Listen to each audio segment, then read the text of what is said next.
Saudara-saudari yang terkasih, saya berada di Gua Maria Santa Perawan Bunda Allah di Paroki Ratu Damai, Teluk Betung, Keuskupan Tanjung Karang.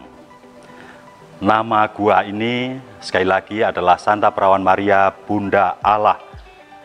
Gelar yang pertama kali dimunculkan oleh Santo Yohanes Chrysostomus, seorang santo yang kita kenal dengan julukan si mulut emas. Kendatipun gelar Maria Bunda Allah ditentang dulu oleh Nestorius, tetapi kemudian ditegaskan kembali oleh Santo Cyrillus bahwa benar Maria adalah Bunda Allah, dan kemudian Konsili Efesus pada tahun 431 menegaskan Maria adalah sungguh Bunda Allah. Paroki Teluk Betung ini dekat sekali dengan Paroki Katedral Kristus Raja. Dan karena dekat maka awalnya menjadi satu kesatuan dengan Paroki Katedral Kristus Raja. Kalau Paroki Katedral mendapatkan pelindung Kristus Raja, Paroki Teluk Betung ini mendapatkan nama pelindung Santa Maria Ratu Damai. Dua kota kembar dengan dua gereja mendapatkan nama pelindung yang mungkin sangat dekat secara spiritual. Bunda Maria adalah Ratu Damai karena putranya adalah Kristus, Sang Raja semesta alam.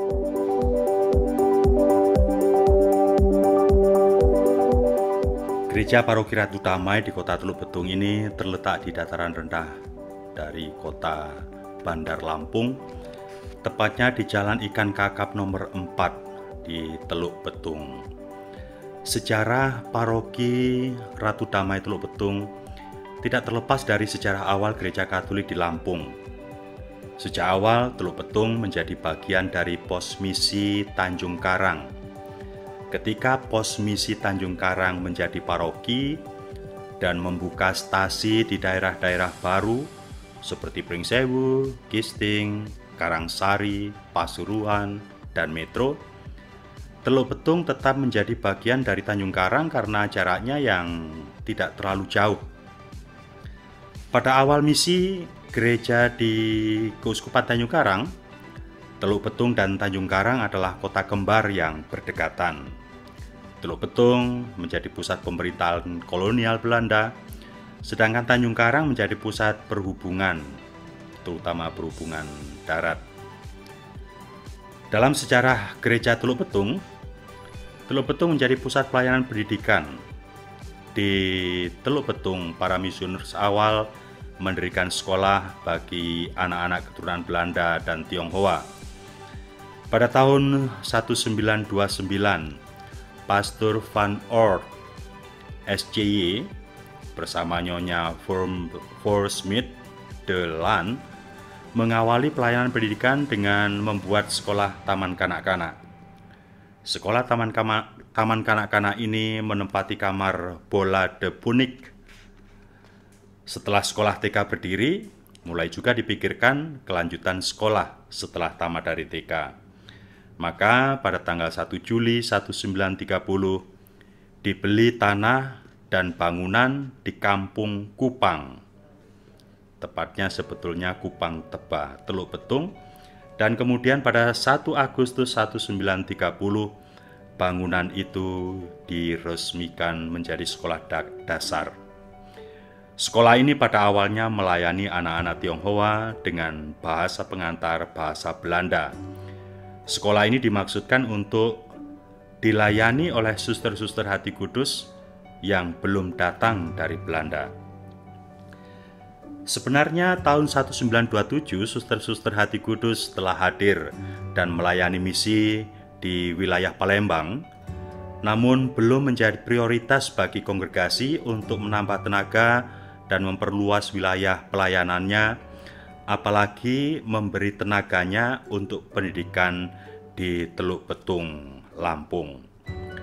Usaha Pastor Van Oort meminta bantuan tenaga suster-suster HK ini sampai bahkan meminta izin Vatikan untuk membuka biara di Teluk Betung bagi kongregasi Suster-Suster Hati Kudus. Tanggal 1 Juli 1931 melalui propaganda Fidei, Vatikan merestui pembukaan biara baru ini. Maka pada bulan Oktober 1931, Pastor Van Oort kembali ke Indonesia dari masa cuti di Belanda bersama 4 suster misionaris Hati Kudus. Namun hanya Suster Helen yang akan menetap di Teluk Betung. Kemudian Suster Margareta menjadi pimpinan biara dan bertugas sebagai perawat keliling, menyusul Suster Wilhelmina yang menetap di Teluk Betung. Perkembangan sekolah di Teluk Betung menjadi pesat, dan pelayanan para Suster Hati Kudus bukan hanya dalam pendidikan, namun juga memberi pelajaran agama bagi murid yang berminat pada agama Katolik. Masa penjajahan Jepang adalah masa paling berat bagi gereja Katolik di Lampung yang banyak berisi orang-orang dari Belanda dan Tionghoa. Gedung gereja dan sekolah, termasuk kompleks sekolah Teluk Betung, menjadi tangsi tentara Jepang. Teluk Betung menjadi mati dari aktivitas pemerintahan dan juga aktivitas gereja. Hanya Tanjung Karang yang tetap dihitung sebagai stasi yang dilayani dari Pringsewu oleh para imam dari Keuskupan Agung Semarang yang diutus ke Lampung. Setelah keadaan membaik, yakni setelah masa kemerdekaan Indonesia, pada tahun 1949, Pastor Wilhelmus Buren, SCY, menetap di Tanjung Karang, namun belum bisa berbuat banyak.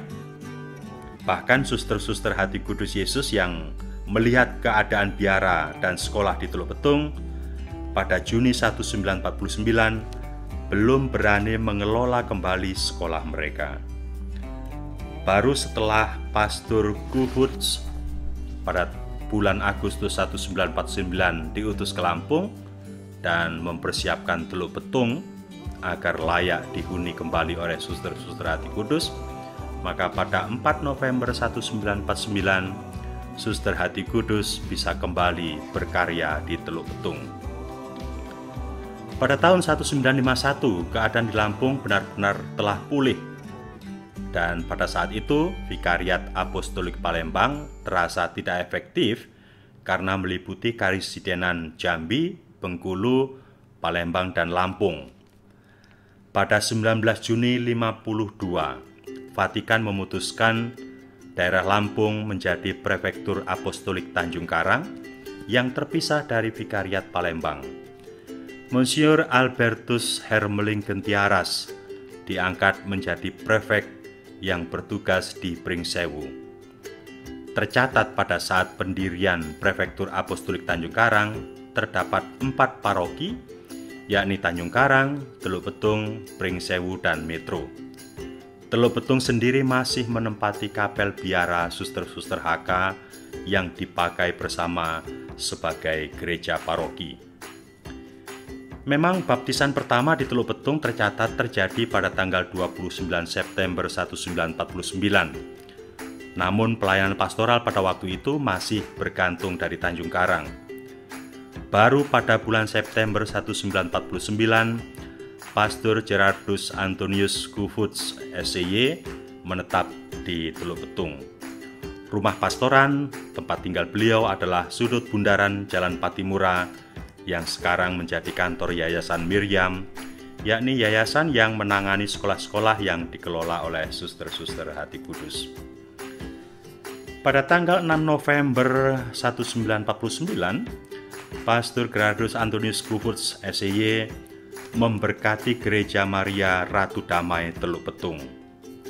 Tanggal berdiri sebagai paroki susah untuk ditentukan, namun secara tahun dipastikan berdiri terpisah dari Paroki Kristus Raja Tanjung Karang pada tahun 1949. Jadi hingga tahun 2020 ini Paroki Maria Ratu Damai sudah berumur 71 tahun. Mengapa nama Maria Ratu Damai dipilih menjadi nama pelindung Paroki Teluk Betung? Barangkali alasannya sederhana, namun juga sangat spiritual. Tanjung Karang dan Teluk Betung adalah dua kota kembar yang berdekatan. Kota Teluk Betung menjadi pusat pemerintahan Karisidenan Lampung, sementara kota Tanjung Karang menjadi ibu kotanya dan pusat transportasi khususnya kereta api. Konsep kota kembar ini menjadi alasan penyatuan pelayanan pastoral pada awal sejarah gereja di Lampung. Tanjung Karang menjadi paroki dan didirikan bangunan gereja di pusat kota, sementara di Teluk Betung didirikan sekolah, dan di gedung sekolah ini juga menjadi pusat kegiatan kerohanian atau kegiatan menggereja. Setelah dirasakan semakin banyak perkembangan umat sesudah masa kemerdekaan, maka Teluk Betung menjadi paroki sendiri, terpisah dari Katedral Tanjung Karang. Nama paroki Tanjung Karang sejak semula adalah Kristus Raja. Kristuslah pengantara utama manusia kepada Allah. Dia yang adalah Raja semesta alam itu adalah Putra Allah. Namun Kristus yang Putra Allah itu adalah juga putra Bunda Maria. Maka pantaslah Maria digelari Bunda Allah. Karena itu, gereja di kota kembar ini pantas mendapat pelindung dari pribadi-pribadi agung dalam karya penyelamatan Allah. Karena gereja Tanjung Karang diberi pelindung raja, maka pantas gereja di Teluk Betung mendapatkan pelindung ratu. Kristus Putra Allah, tetapi juga Putra Maria. Maria ibunya adalah ratu dan adalah Bunda Allah. Bunda Allah itu adalah Ratu Damai karena putranya adalah Raja Damai. Lihat Lukas 1 ayat 31-35, bandingkan Yesaya bab 9 ayat 5-6. Gereja Ratu Damai yang sekarang tidak lagi bergabung dengan Kapel Biara Suster-Suster HK, melainkan terletak di Jalan Ikan Kakap nomor 4 Teluk Betung. Daerah ini biasa disebut daerah Gudang Garam. Gereja yang sekarang diberkati oleh Suwargi Monsiur Andreas Henry Susanto pada tanggal 10 Februari 2007, diresmikan oleh Wali Kota Bandar Lampung Dr. Andes Haji Soeharto tanggal 28 Oktober tahun 2000. Gereja Santa Maria Ratu Damai Teluk Betung adalah salah satu gereja dari 4 gereja Katolik yang besar yang banyak dipenuhi umat pada pelayanan hari Minggu. Selain karena gereja ini memakai AC, satu-satunya gereja Katolik yang ber-AC di Keuskupan Tanjung Karang, adalah juga karena gereja ini mempunyai lahan parkir yang luas. Sejak Romo Apolonius Basuki menjadi pastor paroki beberapa tahun yang lalu, lahan parkir sudah menjadi 2 kali lipat dibandingkan dengan sebelumnya. Bahkan andaikan tanah dan rumah di depan lahan parkir yang baru tidak bermasalah, barangkali arena itu pun sudah menjadi lahan parkir. Untuk menyambung relasi baik dengan masyarakat sekitar, lahan parkir ini diizinkan untuk parkir kendaraan orang tua dari anak-anak sekolah dasar SD negeri yang ada di seberang jalan di depan gereja. Masyarakat juga diizinkan untuk memakainya bagi kepentingan masyarakat, semisal untuk upacara bendera di hari-hari nasional atau untuk kegiatan lain skala kelurahan setempat. Di samping kiri gereja ini atau di samping kanan kita ketika kita memasuki halaman gereja, terdapat Gua Maria yang dinamai Gua Maria Bunda Allah. Jika mengingat bahwa Tanjung Karang dan Teluk Betung adalah kota kembar dan bahwa keberadaan gereja Katolik di dua kota ini lebih dahulu ada di Tanjung Karang, dan bahwa nama gereja ini terkait secara spiritual dengan nama gereja Katedral Kristus Raja, semoga Maria Sang Ratu Damai juga selalu mendoakan gereja katedral yang mengambil nama pelindung putranya Sang Raja Damai, yakni Kristus Raja. Gereja yang sekarang ini sedang mulai tahap awal rehab.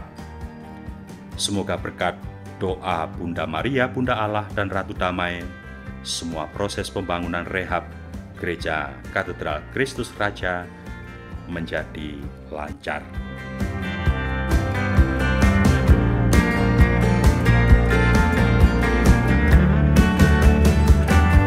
Saudara dan saudari yang terkasih, semoga Anda sekalian yang berziarah di Gua Maria Santa Perawan Bunda Allah ini, juga semua orang yang Anda doakan, semua orang yang Anda kasih dan Anda layani, semua anggota keluarga Anda dimanapun, semua permohonan, harapan, dan doa-doa Anda diberkati, dikabulkan, dipenuhi oleh Allah yang Maha Rahim, Bapa dan Putra dan Roh Kudus. Amin.